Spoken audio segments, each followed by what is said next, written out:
crucificação hoje. Como não falar da Páscoa? Não do coelhinho, não do chocolate, mas da crucificação, mas também da ressuscitação. Louvado seja o nome do Senhor. Jesus, ele chegou em Jerusalém no 10º dia do mês da Páscoa. E no 14º dias após a chegada dele, ele passou sendo observado pelas autoridades dali de Jerusalém. Jesus morreu na Páscoa porque ele era o Cordeiro Pascual. Não foi à toa. Vale destacar que naquele tempo, a comemoração da Páscoa era feita um sacrifício martinal. Como era feito este sacrifício? E para que e por que era feito este sacrifício? O sacrifício ele era feito da seguinte forma: o sacerdote pegava um cordeiro, amarrava o cordeiro e levava o cordeiro até o altar, que ficava no templo, até as 9 horas da manhã. Esse era o horário que o sacerdote se locomovia até o templo do Senhor, aonde havia um grande altar, que para subir lá usava-se uma rampa, e ali ele amarrava o cordeiro e deixava o cordeiro amarrado lá. Louvado seja o nome do Senhor. Por volta das 3 horas, o sacerdote voltava novamente ao altar e aí degolava o cordeiro. Louvado seja Deus. Glória a Deus. Aleluia, Jesus. Aleluia, Jesus. Aleluia. Glória a Deus. Aleluia, Jesus. Depois em o que simbolizava esse ato, este ritual naquela época. O sacerdote, ele degolava o cordeiro em sacrifício pelos pecados, a remissão do pecado do povo naquele tempo. Mas agora não é mais um cordeiro, louvado seja Deus. Tudo a ver. O sacrifício do cordeiro da época, sacrificado pelo sacerdote, oferecido a Deus como reverência e como holocausto oferecido para a remissão do pecado daquele povo. Mas agora o sacrifício é diferente. Agora, na mesma, tudo a ver com Jesus, o sacrifício, o holocausto, naquele tempo, feito no templo, no altar, pelo sacerdote. Agora, às 9 horas da manhã, Jesus estava sendo crucificado. Não era mais o cordeiro, era o Jesus, o Nazareno, o Salvador. Louvado seja o nome do Senhor. Às 3 horas da tarde, Jesus estava dando seu último suspiro. Veio Jesus, ao contrário dos que o sacerdote fazia, veio o próprio Jesus, se fez cordeiro, foi ao matadouro sem sequer abrir a boca, e ali se entregou a uma morte crucial de cruz, a uma morte que não representa nenhum tipo de chocolate, que não representa nenhum coelhinho, mas representa um preço de sangue. Louvado seja o nome do Senhor. E este Jesus, o nosso Salvador, agora não é mais cordeiro, agora não é mais holocausto, agora não é mais sacrifício oferecido por sacerdote, mas agora é o sacrifício, é o próprio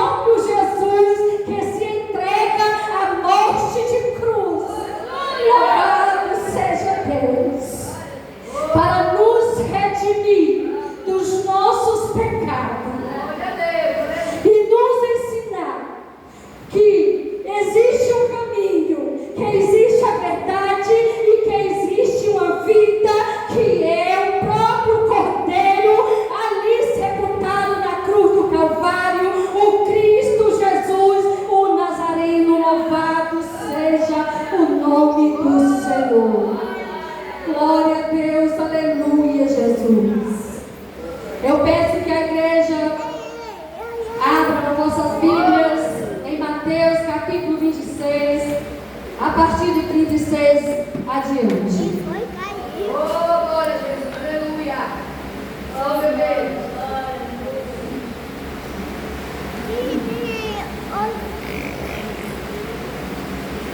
Glória a Deus, aleluia.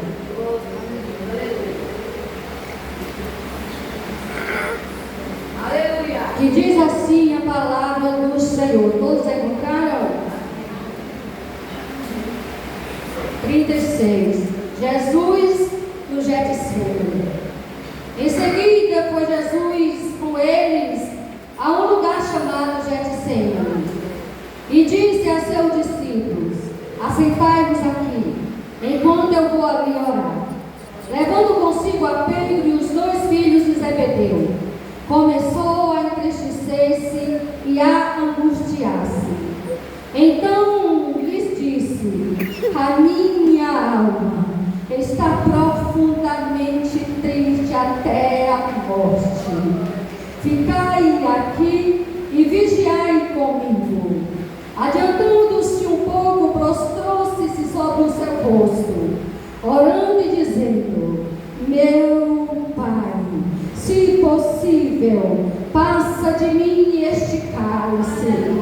Todavia não seja feita como eu quero, e sim como tu queres. E voltando para os discípulos, achou-os dormindo, e disse a Pedro: então nenhuma hora pudeste vós vigiar comigo? Vigiai e orai, para que não entreis em tentação. O espírito, na verdade, está pronto, mas a carne é fraca. Tornando a retirar-se, orou de novo, dizendo: meu Pai, se é possível, passa de mim este cálice sem que eu o beba. Faça-se tua vontade. E voltando, achou-os outra vez dormindo, porque seus olhos estavam pesados.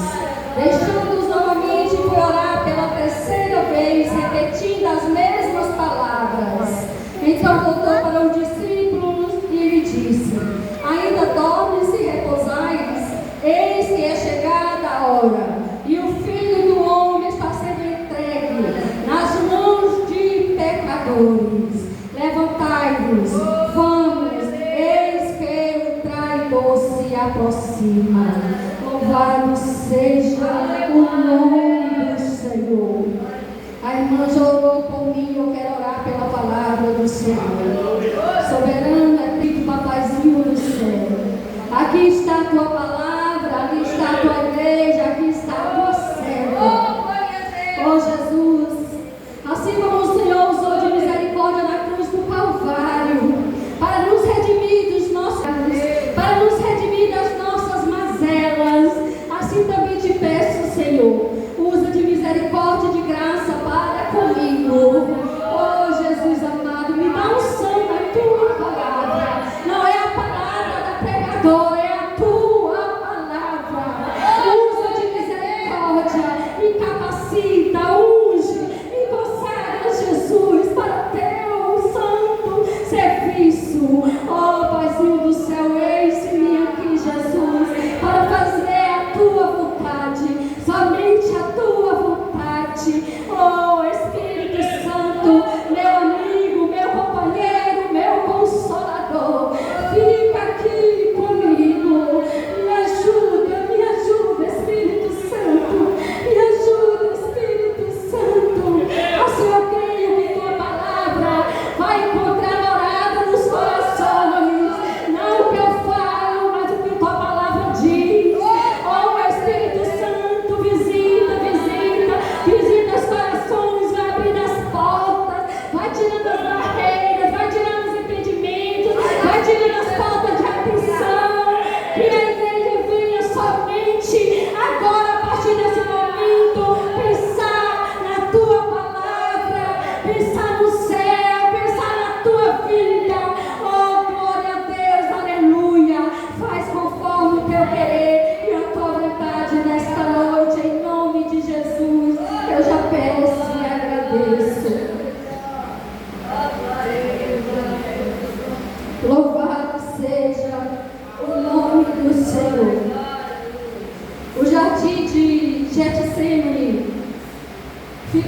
localizado do outro lado do ribeiro de Cedron, no Monte das Oliveiras.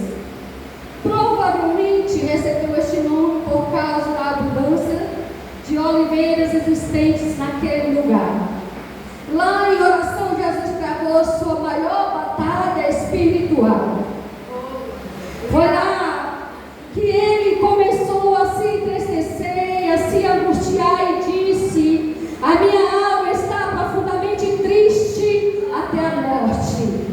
E pede para o discípulo ficar com ele, vigiando. Louvado seja o nome do Senhor. E ali ele se afasta um pouco e se prostra sobre os joelhos, orando e dizendo: meu Pai, se possível, passa de mim esse cálice sem que eu beba. Mas em obediência, ele mesmo respondia: mas que não seja feita como eu quero, mas que seja feita a tua vontade. Louvado seja o nome do Senhor. Jesus no Getsemane, ele sentiu a separação do Pai para com ele, porque ali ele estava sendo lançado sobre Jesus o pecado da geração da época, o pecado da nossa geração e os pecados da geração que ainda está por vir. E se existe alguma coisa que existe que separa o homem de Deus, é o pecado. E agora os nossos pecados estão sendo lançados sobre Jesus. E agora o Deus Pai não pode mais ficar ali com o Deus Filho, irmão Fabrício, porque ele mesmo sem pecado, ele mesmo sem ser condenado, ele se fez pecado, se fez condenado no meu e no seu lugar. E o Deus Pai não podia mais ficar com Jesus ali no Getsemane. E ali ele trava a sua maior guerra espiritual, porque ele sentia agora a ausência do Pai. Como se não sentisse a ausência do Pai, nós podemos perceber também que até os discípulos que ele tinha levado com eles dormiam, porque diz a palavra de Deus que eles estavam tristes, que eles estavam cansados. Louvado seja o nome do Senhor. E o nosso mestre, ele se encontra ali sozinho, no mais profundo, da mais profunda angústia, aonde Lucas vai relatar que ele diz que ali um anjo confortava a Jesus. Tamanha era a angústia de Jesus naquele lugar. Louvado seja o nome de Jesus. Jesus estava sendo esmagado. Jesus estava sendo ali esmagado pelo meu e o seu pecado. Ele puro, santo, sem nenhum pecado. Mas era necessário que isso lhe acontecesse, porque só assim haveria uma reconciliação de nós para com Deus. Louvado seja o nome do Senhor. Porque nós éramos inimigos de Deus, porque todos nós somos pecadores. Louvado seja Deus. Glória a Deus. Oh, Deus poderoso. Ali Jesus, ele estava tirando eu e você da condenação eterna. Meus irmãos, muitas vezes nós fazemos pouco caso da entrega de Jesus por nós. Esquecemos do sacrifício quando ele se colocou no nosso lugar. Aquela cruz não era para Jesus, aquela cruz era para nós, porque Jesus nunca pecou, Jesus era santo, o pecador sou eu e você. E tomou todas ali, irmãos, ele tomou todas as nossas mazelas para si e nos resgatou da morte eterna e nos deu uma vida em abundância.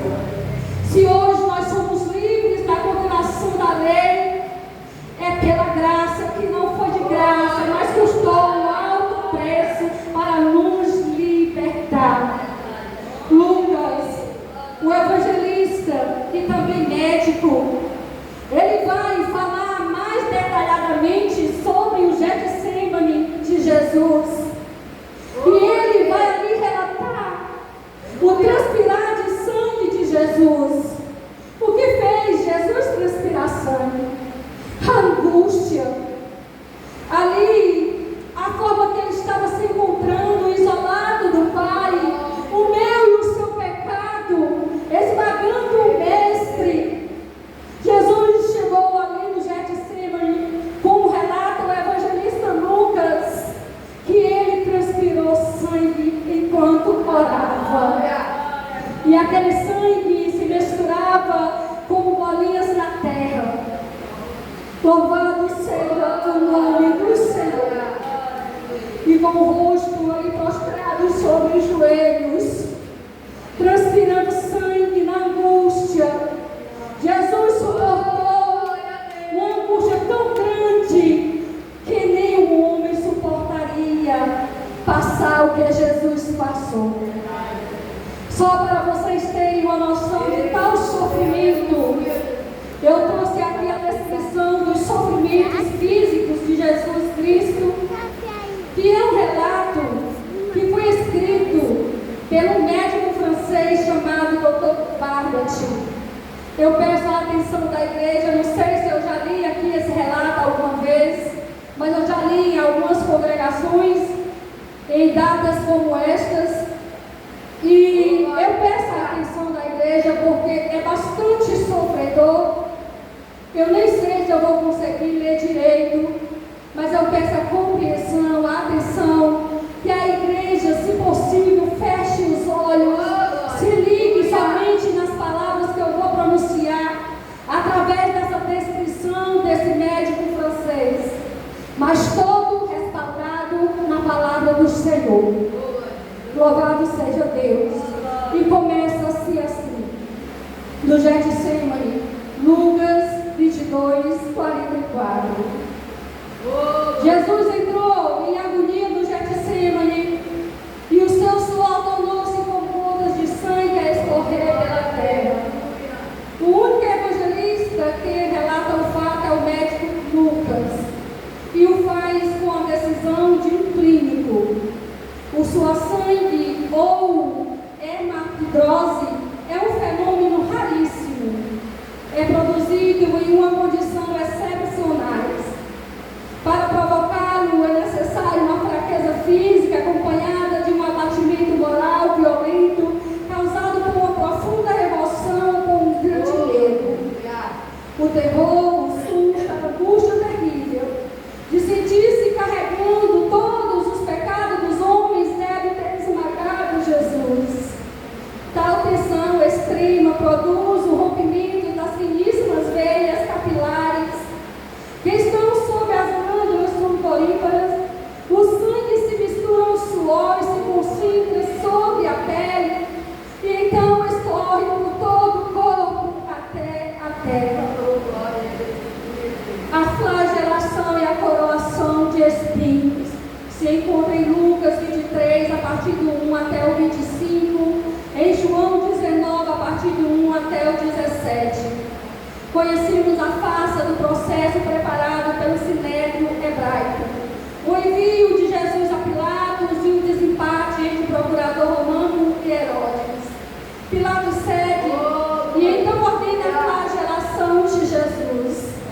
Os soldados despojam Jesus e o prendem pelo pulso a uma coluna do pátio.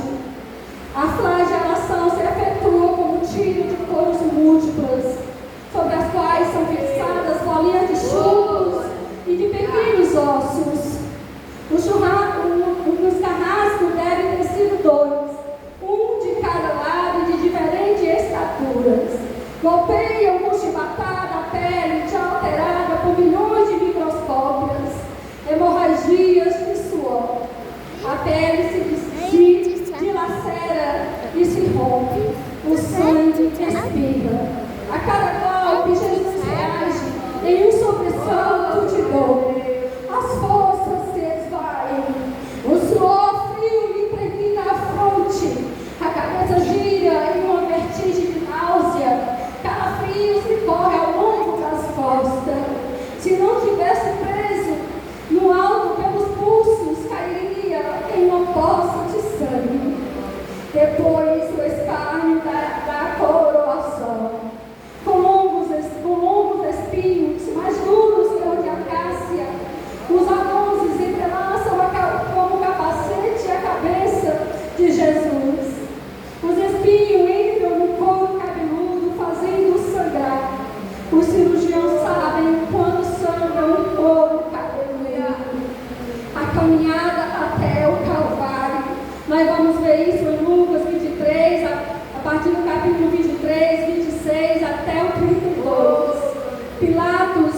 depois de ter mostrado aquele homem dilacerado, a multidão feroz o entrega para ser crucificado.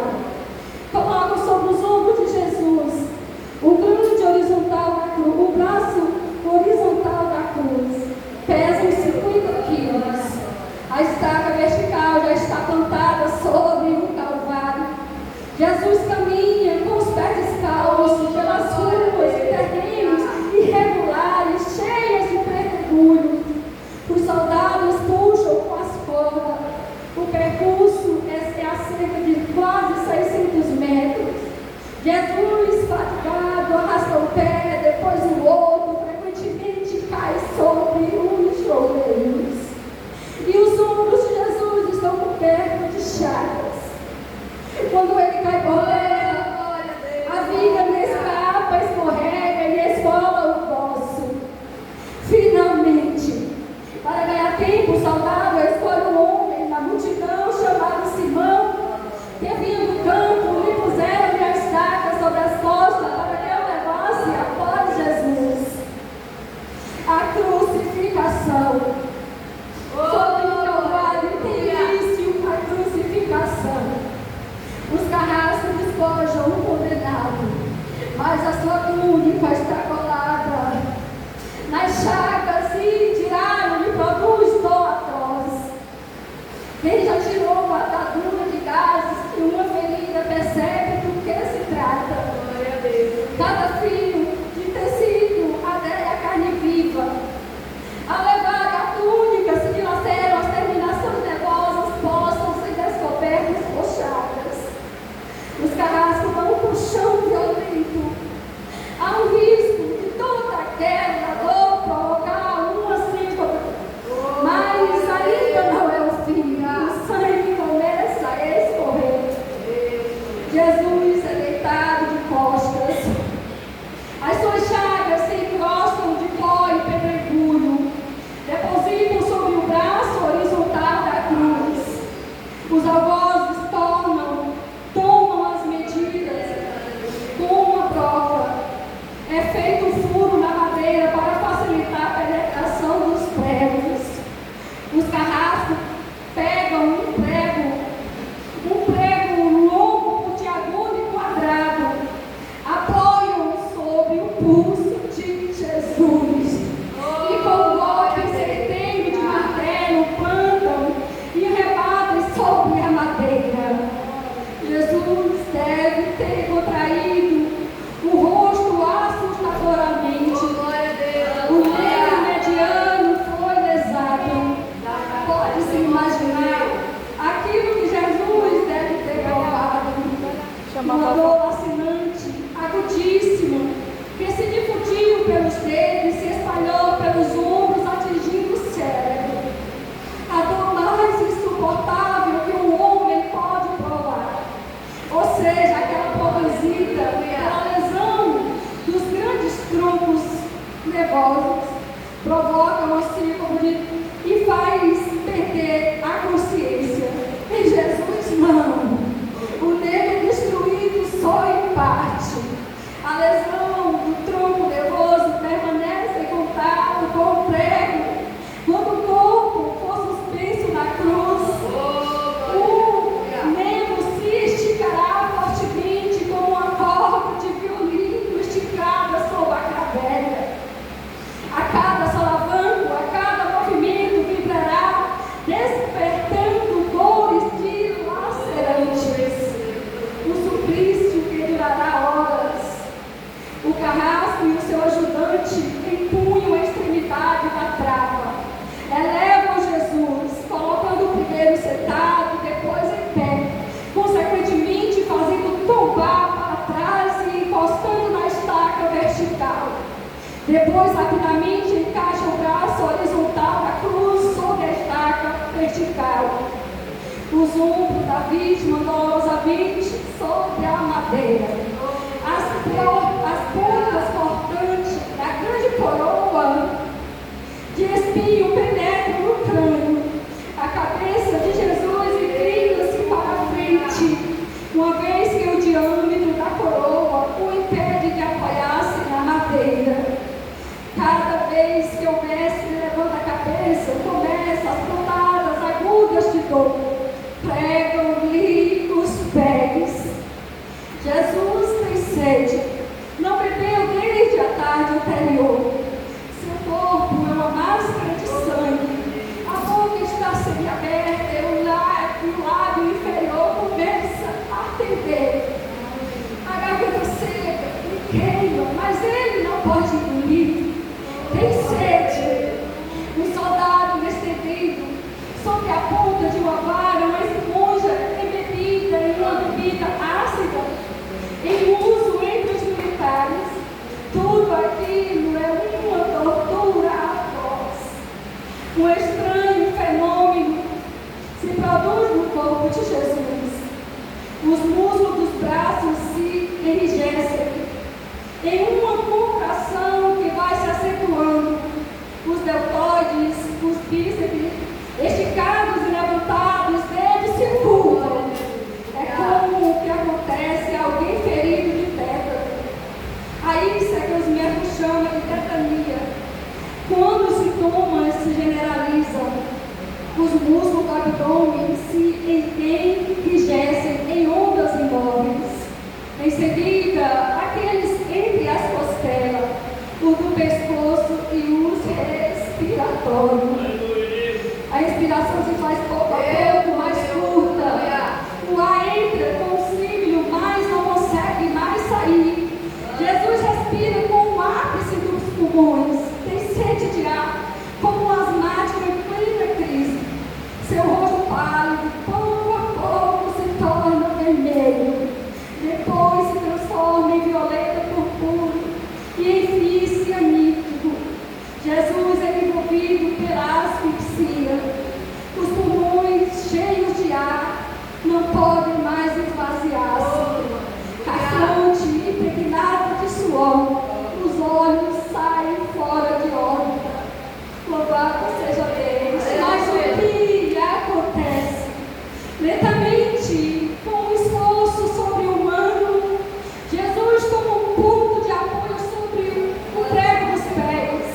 Esforça-se a pequenos golpes, se eleva, aliviando a tração dos braços. Os músculos do tórax se distendem. A respiração torna-se mais ampla e profunda. Os pulmões se esvaziam e o rosto recupera a palidez inicial. Mas por que este esforço? Porque Jesus quer falar.